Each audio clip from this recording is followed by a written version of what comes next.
Sí. Ara mateix acabo d'obrir la porta. En aquest mateix instant, com estàs? Fantàsticament, i tu què tal per Nova York?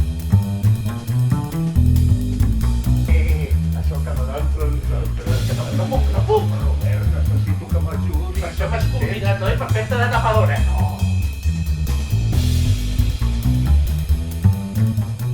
Ja em perdonaran, però jo qui soc la cuinera, soc l'amant, soc l'actriu o l'encarregada del gabinet. No hi ha cap solució, cap solució! Te'n recordes del meu amic, en Robert? No em coneix, home. Sí, exacte, el que tenia que passar aquí al cap de No, què passarà, Doncs està disposat a fer-se passar pel teu